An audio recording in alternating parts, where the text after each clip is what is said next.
Estamos ao vivo! Estamos ao vivo na aula 3 do intensivão da prática previdenciária.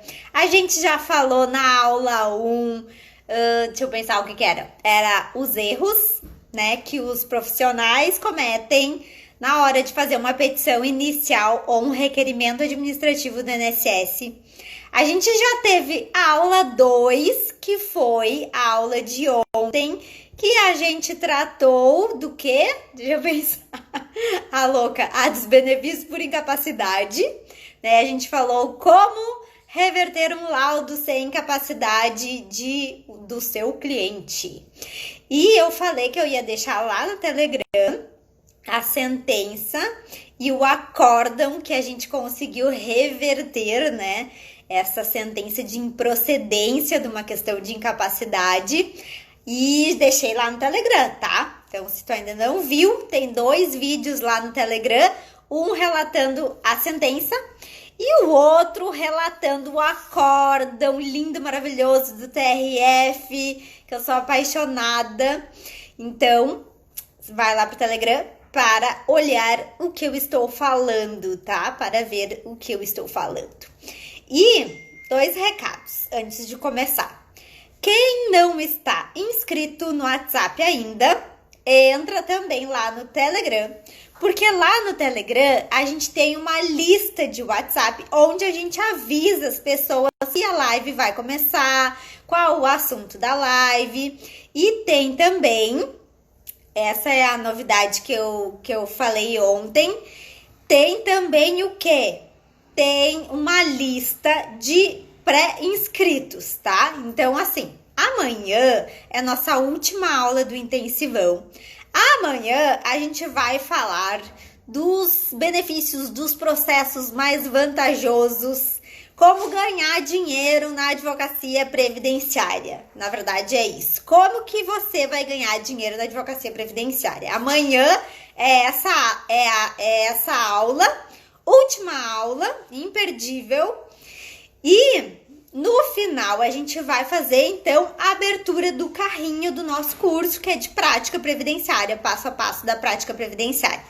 E os 50 primeiros inscritos vão ter 2 bônus exclusivos. Então, tem um monte de bônus no curso, tá? Mas para quem são os primeiros 50 inscritos, vai ter a aula de revisões de benefício, que dá para ganhar muito dinheiro fazendo revisão, e também o curso completo de pensão por morte descomplicada. Então, esse bônus é só para os primeiros 50 inscritos e a gente tem o canal do Telegram, que o link tá lá no Telegram, nem é o canal do Telegram, é o canal do WhatsApp, que o link tá no Telegram, tá? Então, vamos começar para nossa aula. Pega papel e caneta, vamos chamar a Isa para dar continuidade aqui. Deixa eu chamar ela aqui. Deixa eu chamar. E vocês, fazem favor, por favor, de botar coração na tela. Bota coração na tela, manda essa live. Essa live para todos os previdenciaristas que vocês conhecem. Oi, Isa! Oi! Tudo bom? Tudo! Hoje a gente então vai falar do quê? A gente vai falar de juizado especial, né? O que tu precisa saber para ganhar o teu processo no juizado especial. Então, a Isa trabalhou no juizado especial. Ninguém melhor do que ela para dar essa aula hoje, para dar início a essa aula hoje. Enquanto tu fala, eu vou mandar esses aviãozinhos para todo mundo que está na minha lista aí. Então, pode começar. O pessoal também pode mandar um aviãozinho aí, chamar o pessoal. Então, assim, realmente eu fiz estágio, né, no Juizado Especial Federal durante a faculdade. Então, eu fui para todos os procedimentos do juizado até chegar no gabinete dos juízes federais. Eu aprendi muita coisa e, claro, que como advogada eu também aprendi muita coisa.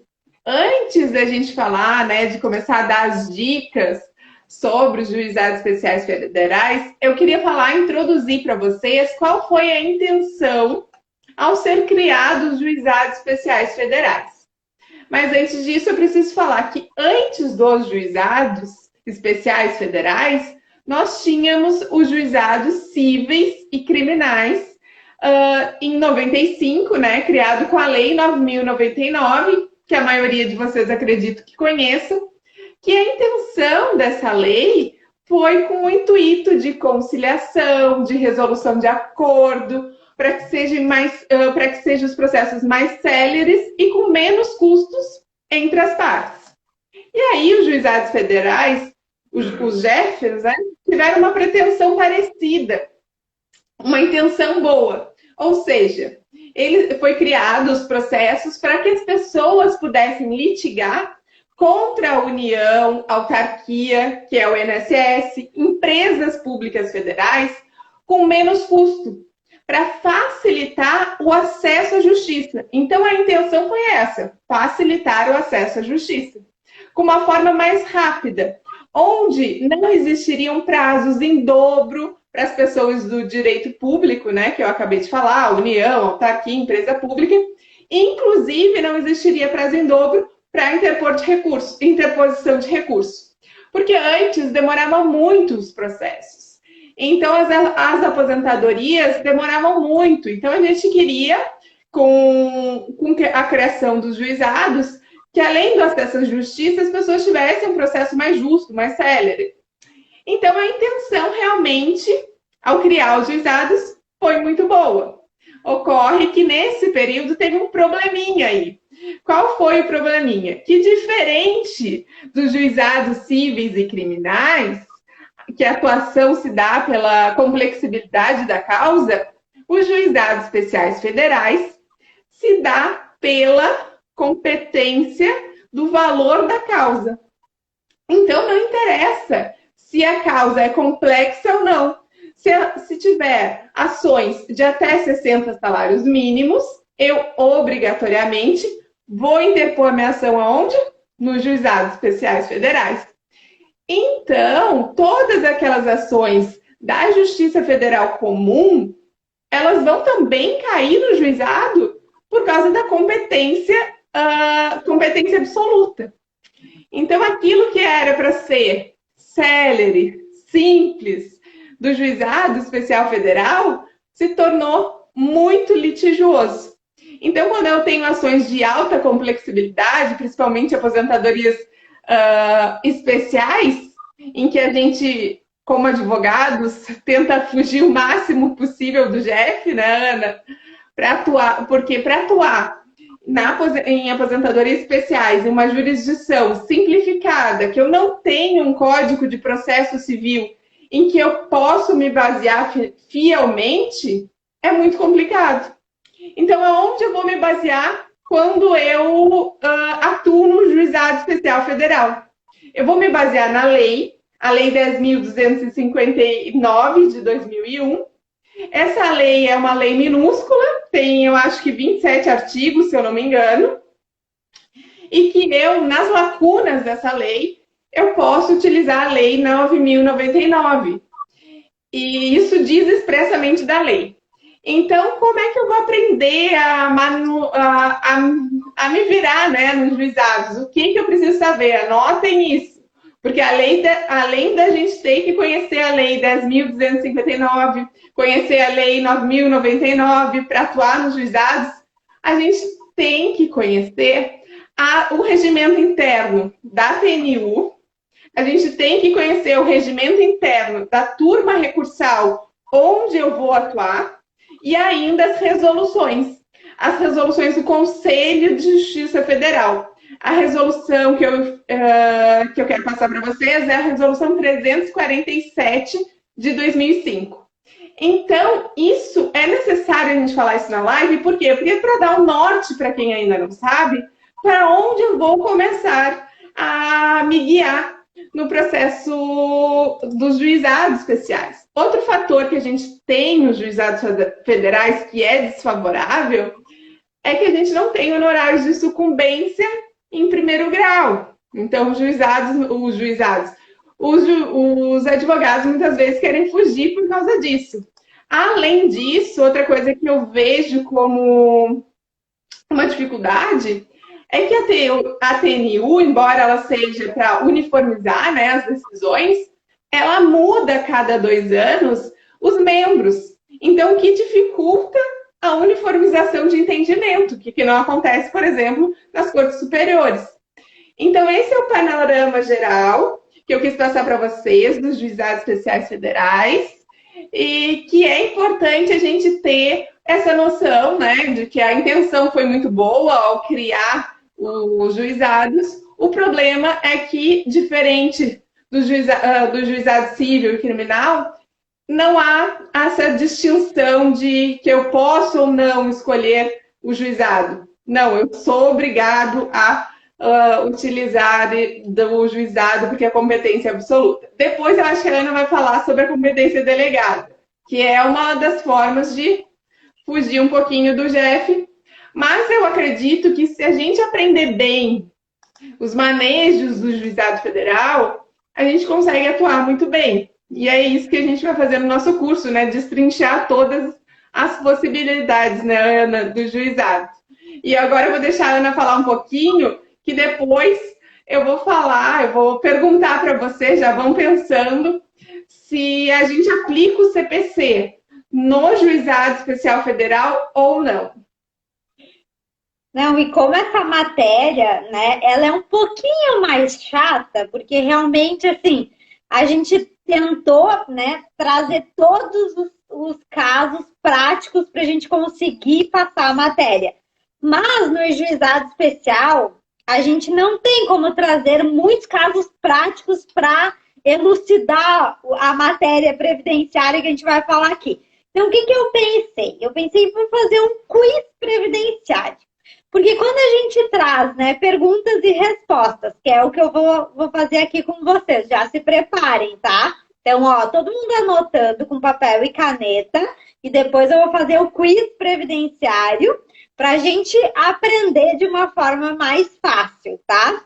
Mas antes disso, eu só quero falar que hoje à tarde eu estava assistindo uma palestra de uma juíza no YouTube. Até depois eu vou colocar essa palestra lá no meu canal do Telegram. E estavam perguntando aqui como que entra no canal do Telegram. Nos destaques tem um Telegram, acho que é o nome, né? Deve ser, né? Ou SOS Previ, não é Telegram. Tá escrito SOS Previ, que é o nome do canal. Entrando ali nos destaques, tem um arrasta para cima que tu consegue entrar por ali, tá? Mas eu estava assistindo a palestra dessa juíza e eu quase morri de rir, porque realmente, assim, ó, ela retratou a questão do juizado especial federal muito bem. E o que ela trouxe, assim, que eu fiquei pensando, é bem isso que acontece mesmo. Ela trouxe a questão de que os advogados, ela disse que 90%, não sou eu que estou falando, tá, gente? É ela que falou. 90% dos advogados utilizam um modelo padrão para fazer as petições. Ela disse, né, não tem problema nenhum de utilizar um modelo, só que a gente tem que definir a diferença de modelo e molde. Quando a gente vai na costureira e a gente pede um modelo, aquilo vai servir para a costureira se inspirar, né? E o molde é algo que vai ser do tamanho da pessoa, ou seja, vai ser específico para a pessoa. Então, a gente tem que diferenciar modelo e molde. Quando a gente tem um modelo, a gente vai utilizar aquele modelo como inspiração. Mas a gente tem que trazer o caso concreto, claro, a não ser que são teses, por exemplo, teses revisionais. Eu tenho uma tese revisional, que é a tese da revisão da vida toda. Daí não tem porquê, né? A gente não tem porquê alterar esse modelo. Mas quando se trata, por exemplo, de benefício por incapacidade, e ela deu esse exemplo, ela referiu, inclusive, a questão de que os advogados entram com o processo, os advogados não colocam a profissão da pessoa, não descrevem a atividade, que é o que a gente falou ontem e o que a gente falou ontem também nas nossas aulas, e eles entram com pedido. 90% dos casos, né, acontece isso, e ela diz que mais da metade dos processos do juizado especial exigem perícia médica. Então, o que acontece? O advogado não coloca qual que é o médico que ele quer, vai para o clínico geral, a pessoa vai lá, faz a perícia, não passa na perícia. E aí o advogado vai se manifestar do laudo e diz, não, mas na verdade não era clínico geral, tinha que ser um ortopedista. Daí a pessoa vai lá, faz a perícia com o ortopedista, não passa na perícia. Aí vai pro... Isso antes, né? Antes da alteração, que agora não é mais assim. Aí vai, não, mas tem que ser um neurologista. Daí vai lá, passa com o neurologista, não passa na perícia. E aí ela relata o que acontece nesses casos. O paciente, né, ou o cliente, ele ganhou um check-up gratuito. Né? Ela relata até essa frase, achei muito engraçado. Porque ele entra com processo no Juizado Especial Federal para ganhar um check-up gratuito. Então, a gente tem que ter cuidado, porque esse tipo de petição inicial, esse tipo de processo faz com que haja restrição dos direitos do segurado. Hoje, não é mais possível que haja mais uma perícia no processo. Por quê? Porque foram feitas tantas vezes, né? Ocasionou esses erros por tantas vezes que eles tiveram que restringir, porque a Justiça Federal não tinha, a União não tinha mais dinheiro para pagar tanta perícia, né? Então, acaba o quê? Acaba que, pela falta de conhecimento dos profissionais que atuam no GEF, pela falta de conhecimento do procedimento, acaba que todos saem perdendo e a gente tem essa restrição de direitos, que é o que a gente viu hoje, né? É o que a gente viu com a alteração legislativa. Então, a importância da gente entender do processo, a gente entender da fase recursal, porque também outra situação que a gente mencionou nas aulas é do questão do pré-questionamento, né? Que a gente tem que trazer essa questão já desde a nossa petição inicial para a gente conseguir fazer o nosso recurso subir. E quando a gente fizer um incidente de uniformização, quando a gente fizer um recurso extraordinário, a gente tem que ter na nossa cabeça que a gente não vai poder discutir a questão fática. Isso a gente vai falar no final da aula. Eu quero falar um pouquinho do incidente de uniformização. Quero falar que é uma... Né, parece assim que é antídoto uma coisa da outra. Por quê? Porque a gente tem que fazer a similitude fática, mas a gente não pode fazer a discussão da parte fática, né? Então parece contraditório, mas é o que acontece. Então isso eu vou explicar um pouquinho depois. E, Isa, tu quer passar para a matéria para depois eu falar do quiz previdenciário? Pode ser. Tá. Eu vou falar aqui da questão que eu perguntei para o pessoal, né? Se, na verdade, aplica o CPC ou não no GEF.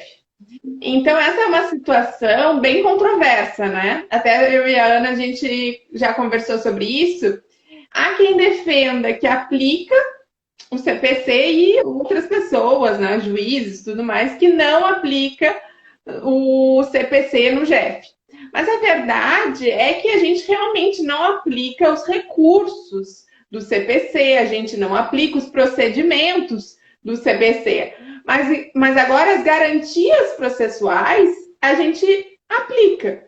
E a gente vê isso nos próprios entendimentos adotados pelos tribunais superiores. E quais seriam essas garantias? O que eu identificaria que é aplicável ou não?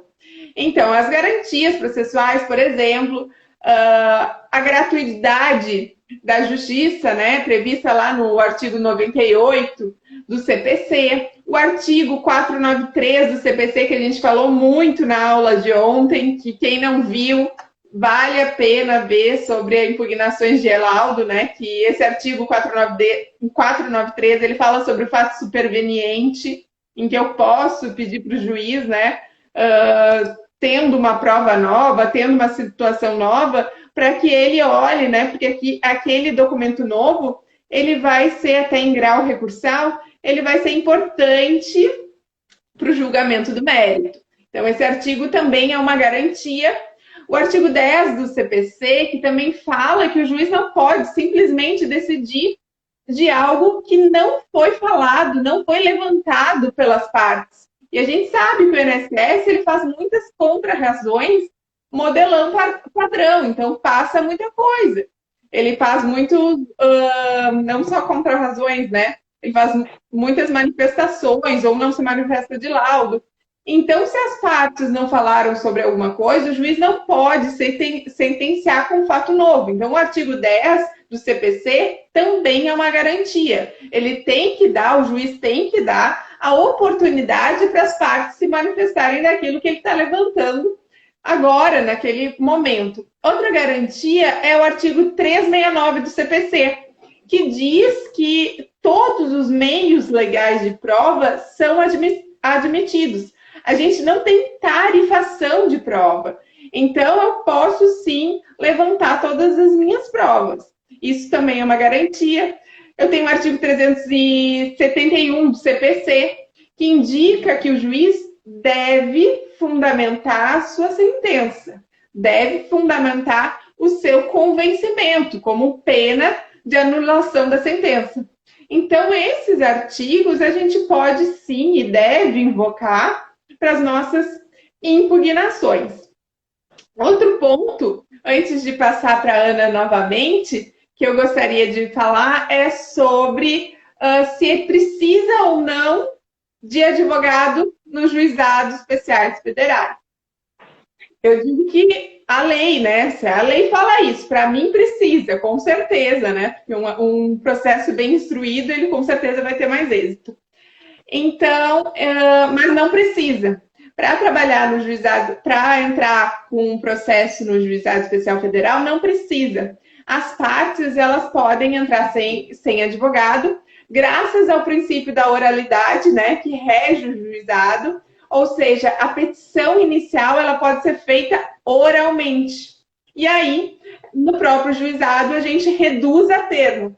Isso eu fiz muitas vezes como estagiária no Juizado Especial Federal, né? Reduzia a termo as petições iniciais feitas oralmente, e aí juntamos sempre todos os documentos no processo. Mas em grau de recurso, é obrigatória a presença do advogado. Então, tem que nomear, né? O juiz pode, não deve nomear um advogado dativo, ou a parte pode contratar nesse meio tempo. Eu também fui muitas vezes nomeada nos processos, depois que eu já tinha saído da faculdade, né? Passado na OAB. E dá dinheiro? Não dá dinheiro, mas a gente aprende muito, porque eu fiz vários processos. Eu lembro de um processo em que era uma aposentadoria por idade, e eu consegui reverter, uma aposentadoria foi improcedente, eu consegui reverter como advogada dativa na turma recursal. Lá eu me senti o máximo, né? A primeira vez, a primeira causa foi como advogada dativa, e ter um êxito de uma reforma numa turma recursal é realmente maravilhoso. E também eu posso contratar o defensor público, né? Para atuar nas causas dos juizados especiais federais. Mas aí o defensor público tem um critério de renda, não é qualquer pessoa que pode realmente se valer do defensor público. Então, isso são alguns pareceres, e aí eu vou passar para a Ana e depois a gente vem comigo de novo para falar sobre recursos no juizado. Até uma boa dica para o pessoal que quer aprender, né?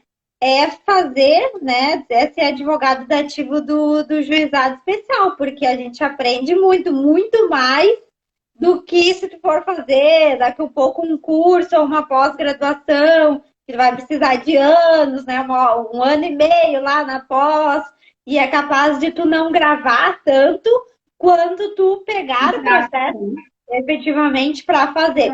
Porque assim, todos os processos. Eu fiz uns 30 processos lá claro, no Rio Grande do Sul, quando eu morava lá, e era na mesma vara que eu fiz estágio, então eu fiz vários processos e realmente foi aquela base inicial que a gente realmente precisa, né? Sim. Então vamos para o quiz previdenciário. tá? Perguntas e respostas, vamos lá. Eu vou falar agora aqui mais da parte de competência, que é uma matéria chatinha. Então, vamos ver como é que as pessoas vão se sair. Depois eu vou dar a explicação, tá? Primeiro eu vou fazer a pergunta. Então, vamos lá. Eu vou relatar agora um caso que é de uma pergunta, mas é de um processo meu. Então, por isso que eu trouxe aqui, que é um processo meu efetivamente, ó. Se a minha cliente é cozinheira, tá? Minha cliente era cozinheira. A minha cliente é cozinheira e tem uma lesão no ombro. Eu aleguei na petição inicial que houve doença profissional. E aí eu quero saber, antes de falar aqui a pergunta, quem é que sabe a diferença de doença profissional e doença do trabalho? Quero saber quem sabe. Tá, mas vamos lá, o resto da pergunta. Eu aleguei que houve doença profissional. Eu vou entrar com esse processo na Justiça Federal ou eu vou entrar com o processo na Justiça Estadual? O que vocês acham? Eu sei que tem um delay aí, então eu vou dar um tempo aí, ó, de 5, 4, 3, 2, 1. Já deu tempo de responder, né? Então, quando é acidente de trabalho e a doença profissional ou a doença do trabalho, ela é considerada acidente de trabalho, tá? Então, nesses casos, a Maíra já respondeu, a Marinês já respondeu, doutor Marco respondeu, a Luluca respondeu, ó, tá todo mundo acertando. Eu vou entrar na justiça estadual, tá? Porque é considerado acidente de trabalho. No meu caso, esse caso que eu relatei aqui realmente é o meu caso, tá? Por quê? Porque ela teve concedido um benefício de incapacidade de auxílio-doença comum, tá? E eu pedi para que fosse considerado, ó, doença profissional é adquirida pelas condições do trabalho. Profissional é devido pela profissão desempenhada, mas tem uma diferença entre doença profissional e doença do trabalho, tá? A profissão, a doença profissional é quando ela é inerente à profissão, ou seja, cozinheira ter um problema de tendinite, por exemplo, tá? Que era o caso da minha cliente, né? Lesão no ombro, ela tinha. Então, assim, a cozinheira, quase que todas as cozinheiras vão ter problema de lesão no ombro, porque é inerente à profissão. Agora, se a pessoa, ela é cozinheira e tem um problema na perna, a princípio não tem relação, mas dependendo da atividade dela efetiva, vamos supor, ela tem uma lesão na perna, mas por quê? Porque ela sobe e desce escada 50 vezes ao dia, tá? E aí vai ser uma doença do trabalho, porque é específico da atividade daquela pessoa e não da profissão. Então essa é a diferença. Tá, todo mundo acertou. Vamos para a pergunta de número 2. Posso perguntar? Então, ó, nesse mesmo processo, tá? Nesse mesmo processo, eu tive uma sentença desfavorável, que não foi o caso, tá? Porque a minha sentença foi favorável. Eu entro com apelação. Eu vou direcionar uma apelação para onde? Para o TRF ou para o Tribunal de Justiça. Tempo? 5, 4, 3, 2, 1. Respondendo. Vamos responder, gente. TRF ou TJ? Direciona a apelação para onde? Vamos lá. Ó, a Aida respondeu TRF. Vamos ver. Vamos responder. A Neide respondeu TRF. Tati respondeu TRF, TRF. Não, gente, eu vou mandar para o Tribunal de Justiça. Ó, a Luluca respondeu certo. Minha aluna, né? Minha aluna tem que responder certo. Vai para o Tribunal de Justiça. Por quê? Porque acidente de trabalho... Ó, as minhas alunas estão acertando. Ó, a Bianca acertou. Então, assim, acidente de trabalho é justiça estadual e o recurso vai para o Tribunal de Justiça, certo? Então tá, vou para outra pergunta. Próxima pergunta.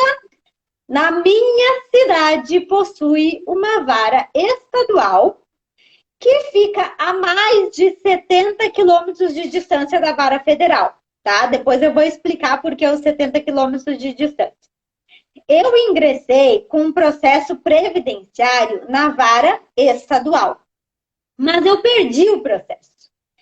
Eu vou entrar com esse pedido de apelação, vou entrar com uma apelação, tá? Nesse caso, o que acontece? Competência delegada, tá? Não tem vara federal na minha cidade, a vara federal é mais de 70 quilômetros de distância. Estou entrando com pedido de auxílio doença comum, tá? Tudo, o auxílio doença comum espécie 31. No curso a gente vai explicar todas as espécies. E aí eu preciso entrar com uma apelação. Neste caso, a apelação vai para o TRF ou vai para o Tribunal de Justiça? Tempo! 5, 4, 3, 2, 1. Vamos respondendo, gente. Neste caso, tá? Que é competência delegada. O que vocês acham? A apelação vai para o TRF ou para o Tribunal de Justiça? A Dani respondeu TRF. Flávia, TRF. Cristiano, TJ. Jackson. Só deu um oi. A Marinês, TRF. TRF. Então, gente, ó, as alunas todas acertam, né? As alunas todas acertam. Vanessa, Bianca, Luluca, todas acertaram. Então, nesse caso, a gente vai para o TRF. Então, muito cuidado. Imagina se vocês mandam apelação para o Tribunal de Justiça. Vocês perdem prazo, porque é o órgão errado, tá? Quando não é acidente de trabalho e é competência delegada, a gente tem que mandar para o TRF, certo? Então, lá, vamos para outra pergunta. Meu cliente é construtor autônomo, tá? Ele é contribuinte individual, construtor autônomo.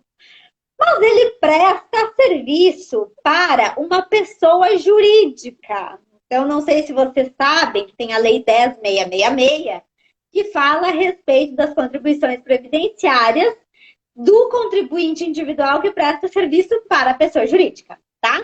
Nesse caso, ele caiu do telhado, ele estava trabalhando, caiu do telhado, e eu precisei entrar com uma ação de restabelecimento, aliás, de concessão de benefício por incapacidade. Neste caso, eu vou entrar com processo na Justiça Federal, eu vou entrar com processo na Justiça Estadual. O que vocês acham? Tempo! 5, 4, 3, 2, 1. Federal ou estadual? Ah, essa vocês... Eu compliquei, né? Essa eu compliquei. Vamos respondendo. Bota coração na tela, gente. Bota coração. A Flávia falou federal, a Marinês estadual, a Aide estadual, a Simone estadual, a Luluca estadual, Vanessa estadual. Essa eu compliquei, né? Essa eu compliquei. Então, gente, o que acontece? Eu só mencionei a questão ali do construtor autônomo que presta serviço para pessoa jurídica para confundir a cabeça de vocês, porque não faz diferença nenhuma, tá? Se ele presta serviço para pessoa jurídica, se ele não presta serviço para pessoa jurídica, porque ele é autônomo, ele é contribuinte individual, tá? Então, eu só fiz isso para complicar. O que acontece? O contribuinte individual, ele não está elencado nos segurados que podem ficar caracterizados como acidente de trabalho, como receber um benefício por acidente de trabalho. Então, nesse caso, a gente vai entrar com processo na federal, porque o contribuinte individual não sofre acidente de trabalho, tá? Mas, o que acontece? Vou contar um caos aqui de verdade para você. Eu tenho um cliente que é contribuinte individual, e aí, o que acontece nos processos assim, mais antigos que a gente tem da estadual? Os juízes, eles não sabem a diferença de auxílio-doença por acidente de trabalho, os juízes estaduais, e o auxílio-acidente. Tá? Os juízes estaduais não sabem essa diferença. Tanto é que, no início, a gente entrava com os processos pedindo auxílio-doença por acidente de trabalho e o juiz ia lá na sentença e dizia que ia dar um auxílio acidente. Aí a gente tinha que embargar, explicar que o auxílio acidente é uma coisa, o auxílio doença acidentária é outra, e aí ele tinha que relatar as sentenças. Isso aconteceu várias e várias e várias vezes. Então, o que eu pensei? O juiz, ele não vai saber que o contribuinte individual não tem direito a um auxílio acidente. Eu vou tentar. E aí eu entrei com o processo, tomara que ninguém, nenhum juiz estadual esteja me vendo, né? Eu entrei com o processo na estadual e ontem mesmo eu falei do professor Hélio Gustavo Alves, e ele tem uma tese de quê? De que o auxílio acidente ele é devido mesmo para contribuinte individual. Então, eu entrei com o processo na estadual, ainda não tive resposta, tá? Porque eu entrei com o processo e ainda não foi marcado perícia, mas até agora ninguém levantou a tese de que o contribuinte individual não tem direito ao auxílio acidente. Ninguém falou nada disso. Então, depois eu conto para vocês no que vai dar esse processo. E o professor Hélio Gustavo Alves tem uma tese de que é sim devido ao auxílio acidente no caso de contribuinte individual. Então, depois, se alguém alegar, eu vou, né, sustentar a tese do professor Hélio e vou manter ali a minha petição inicial com requerimento de auxílio acidente para o contribuinte individual. Eu tenho mais umas perguntas, mas eu acho que eu vou deixar a Isa dar continuidade para não fundir a cabeça de vocês e depois eu faço mais perguntas. Então tá, vamos lá. Vamos falar sobre algo que também incomoda muito os advogados que atuam nos juizados especiais federais, que é a simplicidade, né, do próprio rito do juizado, que não permite que a gente possa recorrer das decisões interlocutórias, ou seja, aquelas decisões no curso do processo. Então, a própria Lei 10.259 fala que a gente só pode recorrer no final do processo, né, com recurso inominado. Há uma exceção. Então, a única exceção, né, é o recurso contra a decisão que indeferiu ou deferiu tutela de urgência. E aí a gente pode, sim, lá no curso do processo, antes da sentença, entrar com recurso contra a medida cautelar, né, o RMC, que a gente fala. Esse recurso vai ser dirigido para a turma recursal e, na verdade, as decisões interlocutórias em que eu não pude recorrer, porque não tem agravo de instrumento nesse rito, no juizado, nessa instância, o que eu tenho que fazer? Eu tenho que impugná-las todas lá no meu recurso em recurso inominado. Então, só depois que sobrevier a sentença que eu posso impugnar uma prova testemunhal que não foi aceita, uma prova documental que não foi aceita, alguma prova pericial que não foi aceita. Então, só no final, até pelo princípio da celeridade dos juizados. Então, por isso que a gente não poderia parar o processo várias vezes para interpor agravos. Então, a única saída mesmo é a gente interpor de tutela de urgência, aí pode. E a maioria das pessoas não sabem que isso pode, né? A maioria das pessoas não tem esse conhecimento ou não utilizam bastante esse recurso. Essa previsão está na própria lei, né, 10.259, lá no artigo 4º, eu acho, se eu não me engano. Artigo 4º ou 5º dessa lei. Outra coisa que eu queria falar para vocês é, por exemplo, que a cadeia recursal do GF, eu tenho a primeira instância, eu tenho a turma recursal e eu tenho mais 4 cortes, né, uniformizadoras, que é a TRU, TNU, STJ e STF. A turma regional de uniformização, né, ela vai ter competência o quê? De uniformizar na própria região, na sua própria região. A interpretação de lei federal no âmbito regional. A TNU já tem a interpretação e uniformização de lei federal no âmbito nacional e de diferentes turmas, né? Quando tem turmas regionais com entendimentos diferentes ou decisões que violam decisão da própria TNU ou da jurisprudência do STJ. Então é importante, hoje a gente está falando o que existe. Se vocês não conhecem isso, não precisa se apavorar. Porque o importante é o quê? A gente saber que existe e depois a gente se aprofundar na matéria. Porque é isso que a gente vai fazer no nosso curso, né? A gente quer fazer o passo a passo do processo previdenciário, explicando todos os tipos de recurso, tanto do GF como da vara comum, né? Da Justiça Federal Comum. Então, é importante a gente ter essa ideia de que no Juizado Especial Federal a gente tem várias alternativas e o pior disso é que a gente não tem o CPC do lado para nos guiar. Então, por isso que torna-se mais difícil atuar nas cortes do próprio juizado, porque a gente tem 3 pedidos de uniformização, a gente tem pedido de uniformização para TRU, TNU, para o STJ, né, contra acórdão da TNU. Então, são várias coisas. Mas eu não estou falando isso para favorar vocês. Estou falando isso por quê? Porque a gente quer incentivar que vocês estudem, se aprofundem e realmente que a gente consiga se qualificar cada vez mais para subir, né, os nossos recursos e tudo mais. Então, eu vou dar uma dica bem prática agora, que eu quero que vocês prestem bem atenção. Eu acredito que a maioria ou já escutaram falar ou uma hora vão ver isso.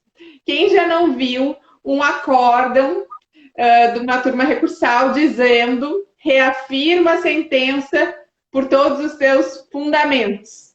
Ou seja, um acórdão que o voto não é completo, é um voto que diz que só reafirma a sentença. Como é que eu vou recorrer de um voto desse? Então, é bem complicado, né? Isso pode... A turma recursal pode fazer isso? Pode. Pelo princípio da simplicidade, né? A turma recursal pode. O que eu posso fazer para que isso não aconteça nos meus recursos? O que eu posso fazer para a turma recursal não só falar lá, mantém os próprios fundamentos? E aí eu não posso discutir nas turmas superiores, né? Nas outras turmas para unificar o entendimento, eu não posso discutir provas.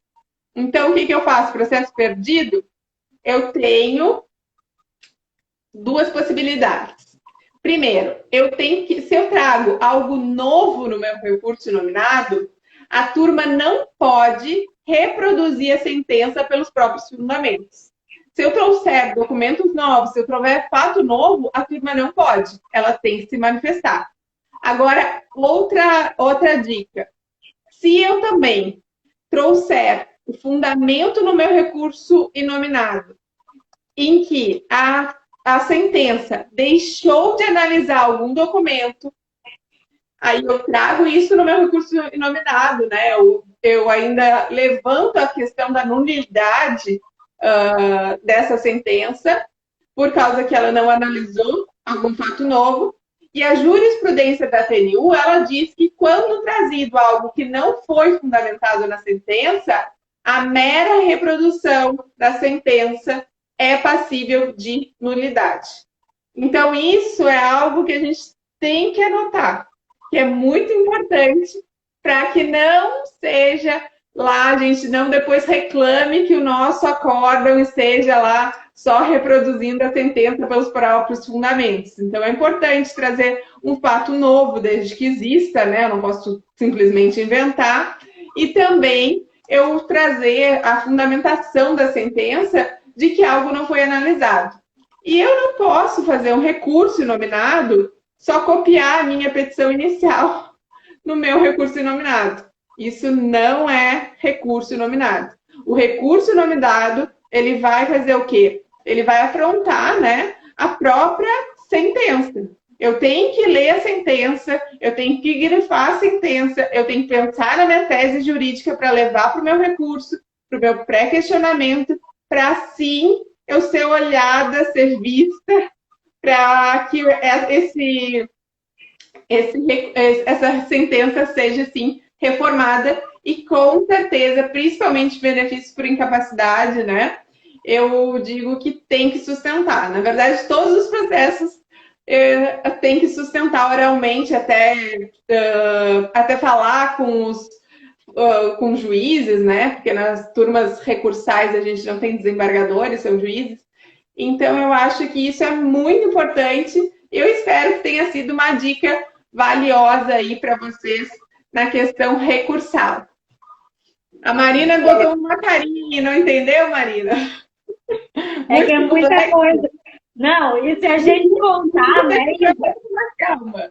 Não, e se a gente contar que a gente separa, assim, ó, 30 horas para falar.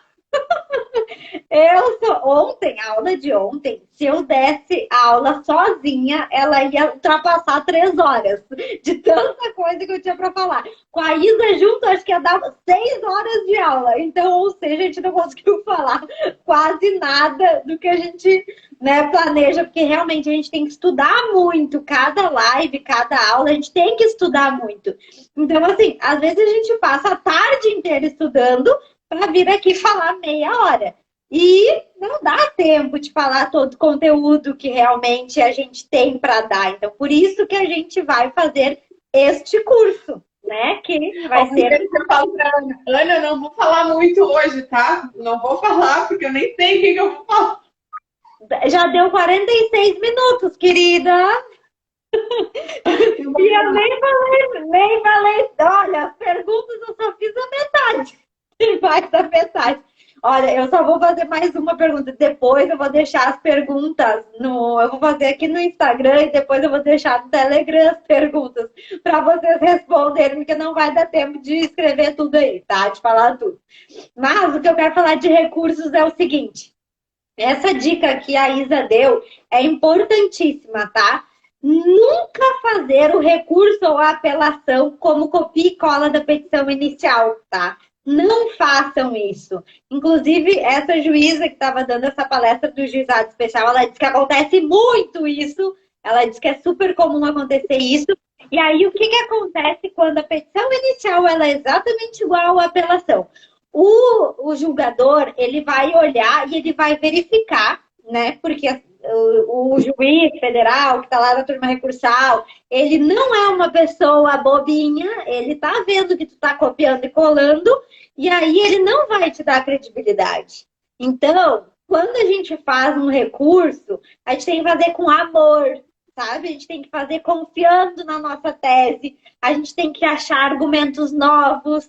Então, não adianta copiar e colar, que o juiz federal, seja, né, o desembargador, ele não vai avaliar a tua apelação ou o teu recurso se for copia e cola, tá? Então, façam com carinho, façam com amor, coloquem ali a pitadinha de amor para que o julgador perceba, né, que foi feito algo diferente, algo pensado, algo elaborado e não foi só um copia e cola para dizer que tu fez um recurso, tá? Então, eu queria falar das turmas nacional, turma regional de uniformização, como é que a gente faz para subir um incidente de uniformização, porque realmente, assim, para subir um incidente de uniformização, não é simples, às vezes, a gente fica 2 dias para conseguir achar uma decisão similar, né? Para conseguir achar uma decisão que vai fechar com a decisão dada no nosso processo, para a gente conseguir achar similitude fática. E isso é um requisito do incidente de uniformização. Tanto para a turma regional como para a turma nacional, a gente tem que ter a similitude fática. Porém, a gente não pode discutir a matéria fática. Olha só que coisa mais interessante, né? Como é que a gente vai fazer isso sem discutir a questão de fato? Mas é isso que estabelece, então. Não vai dar tempo de a gente falar aqui, mas no nosso curso eu vou pegar um incidente de uniformização e eu vou fazer passo a passo, tá? Eu faço uma tabela da parte lá da similitude, O que é mais difícil realmente é achar uma decisão similar, é o que a gente mais demora. E dependendo se ela é da mesma região, a gente vai mandar para a turma regional de uniformização. Se ela é de outra região, a gente vai mandar para a TNU, tá? Turma Nacional de Uniformização. E para finalizar aqui o meu assunto, depois eu só vou fazer mais uma pergunta para vocês. Eu quero falar da questão dos honorários advocatícios, tá? Porque qual que é o posicionamento comum que a gente vê todos os dias? Quem é advogado previdenciário já está acostumado com isso. É a aplicação da súmula 111 do STJ, que limita os honorários sucumbenciais até a data da sentença, tá? Isso é o comum. Isso acontece sempre, todas as vezes que a gente ganha honorários, ele fica limitado à data da sentença. Porém, o CPC, ele trouxe uma alteração. E essa alteração se refere ao quê? Que os honorários, eles devem ser relacionados ao proveito econômico, tá? Então, não limita mais a questão da sentença, fala em proveito econômico. E eu vou falar para o pessoal aqui do Sul, que é uma súmula 76 do TRF4, que eu vou falar aqui para vocês, anotem aí. Anota aí, Isa, nos comentários. Súmula 76 do TRF4. Os honorários advocatícios nas ações previdenciárias devem incidir somente sobre as parcelas vencidas até a sentença. Ok? Mas aí tem uma partezinha a mais. Ou acórdão que reforme a sentença de procedência, tá? Então, não só mais limitado à sentença, mas se tem um acórdão que reforma a sentença de procedência, vai ser aplicado os honorários até a data do acórdão. E outra coisa, tá? Eu estava pesquisando agora a respeito dos honorários advocatícios e achei uma decisão que falava o seguinte: o proveito econômico obtido deve ser a base do cálculo dos honorários advocatícios de sucumbência. Porém, quando tal montante se mostra ínfimo, é autorizada a fixação em valor fixo condizente com o trabalho desenvolvido. Então, gente, vamos fazer embargos, vamos fazer recursos para que essa questão dos honorários, dos nossos honorários, sejam valorizados, porque a gente está acostumado a ter a limitação na data da sentença e se acostumar com isso e achar que isso tá bom e não fazer recurso, não fazer embargos, não fazer nada. Então, deve ter, né, não sei dizer agora, mas essa questão do TRF, né, que eu mencionei, que é a súmula do TRF, mas provavelmente tem o entendimento dos outros tribunais também condizentes com essa súmula, que fala a respeito do acórdão, e também na questão do artigo 85, parágrafo 3º do CPC, tá? Que é a questão dos honorários serem referentes ao proveito econômico, tá? Então, dica para vocês ganharem dinheiro aí com a advocacia, para aumentar o valor de honorários, é essa aí. E eu tenho só mais uma pergunta para fazer, tá? Do quiz previdenciário. Só mais uma pergunta, depois eu encerro a minha participação na aula de hoje. Então, prepara para a última pergunta. Tenho um processo com valor de ação, né, valor da causa, de menos de 60 salários mínimos. Por quê? GEF tem limitação de 60 salários mínimos. Entrei com esse processo no juizado especial, e o valor da causa era menos de 60, ok? Tramitou, ganhei o processo, só que chegou na hora de executar, o valor da condenação do INSS deu mais de 60 salários mínimos. E agora? Tá? Eu vou falar aqui, ó. Opção 1, opção 2 ou opção 3. O que o juiz vai fazer nesse caso? O juiz vai remeter o processo para o rito ordinário, tá? Então, terminou meu processo do GEF, ele vai fazer o quê? Mandar o meu processo para o rito ordinário. Essa é a opção 1, tá? Vamos para a opção 2. O juiz vai me intimar para renunciar ao que excede 60 salários mínimos, e se eu renunciar, o processo continua no GEF e continua com a tramitação normal. Se eu não renunciar, ele vai ter que remeter para o processo do rito ordinário, tá? Essa é a opção 2. E a opção 3 é, independente do valor da execução, o processo vai ficar no GEF. Vou deixar agora o tempo para vocês responderem. Opção 1, opção 2, opção 3. Tempo! 5, 4, 3, 2, 1. Quero as respostas aí de vocês. O que vocês acham? Que o processo continua no GEF? O processo vai para o rito ordinário? Vai ter que começar tudo de novo? Vou ter que renunciar o que ultrapassa os 60 salários mínimos e ganhar só 60? Senão, vou ter que começar com o processo de novo? Então, gente, o valor da causa é uma coisa, tá?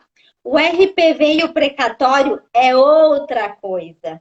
Então, assim, o juiz até pode me intimar para saber se eu vou querer manter os 60 salários mínimos ou ultrapassar os salários mínimos para a questão de expedição de RPV ou expedição de precatório, tá? Até 60 salários mínimos, o pagamento é via RPV.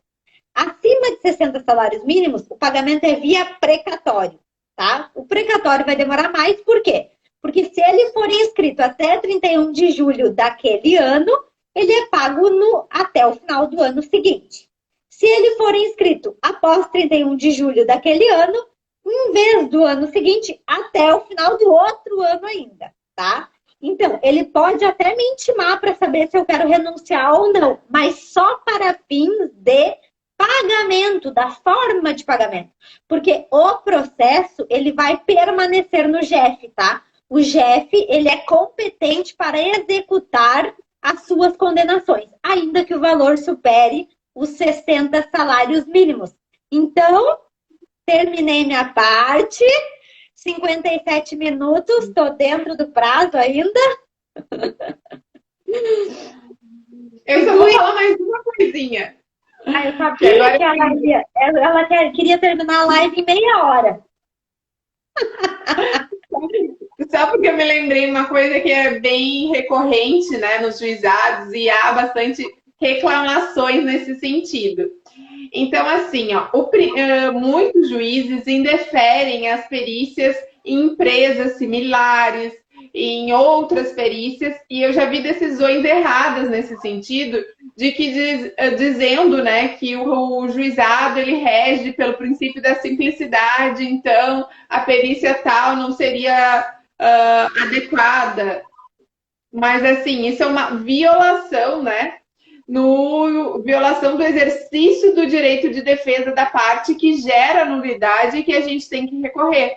Porque simplicidade e complexibilidade nos juizados especiais cíveis não se confundem, não é a mesma coisa. A causa ela é complexa, mas ela é de competência do juizado, porque o que fixa não é a complexidade da causa. Então, o juiz nunca pode deixar de produzir uma prova, né, do autor produzir uma prova, com a razão de que há um princípio de simplicidade. Então, a gente tem que ressachar isso, né? A gente tem que ser confiantes nos nossos argumentos, tem que estudar para que a gente possa argumentar no sentido de que há violação expressa do direito de defesa que gera nulidade nesses tipos de caso. Então, embora seja o Juizado Especial Federal, essas perícias elas têm que ser, sim, concedidas, porque não diz nada na lei que não poderia, né? Se no juizado, na Justiça Comum Federal eu posso, e as causas da Justiça Comum Federal são as mesmas do Juizado Especial Federal, apenas o que difere a competência é o valor da causa, porque eu vou ter essa diferença, né? Então, a gente, como advogados, tem que bater na tecla e não deixar esses entendimentos fixarem. Então, essa é a dica final para a nossa live fechar em 1 hora, que a gente sempre diz que vai fechar antes, mas nunca fecha, né? E aí eu acho que a gente vai falar um pouquinho, não sei se você quer falar um pouquinho do curso, que amanhã a gente tem outra live, a live final, que vai ser muito mais tranquila, né? Em relação à matéria, vai ser mais relaxada, vai ser para a gente verificar honorários, vai ser coisas nesse sentido. Isso, a aula de amanhã, ela é dos processos, né, mais rentáveis do direito previdenciário. Então, a gente vai dar algumas dicas de como ganhar dinheiro na advocacia previdenciária. A gente vai falar realmente quais os processos que a gente entende que são mais rentáveis e como a gente cobra consulta, como que a gente cobra para entrar com o processo, tá? Para a gente não precisar esperar terminar o processo inteiro para ganhar dinheiro na advocacia previdenciária. Então, amanhã a gente vai dar essas dicas mais relacionadas a esse tema mesmo, que é para a gente conseguir, né, quebrar essa crença que o advogado previdenciarista só pode receber no final do processo, quando ganhar o processo. Então, amanhã o assunto vai ser mais leve e vai ser dicas mais interessantes financeiramente para os advogados, então, ganharem dinheiro com a advocacia previdenciária. Vamos fazer, então, o print? Tira os comentários aí, vamos fazer, então. Tirei!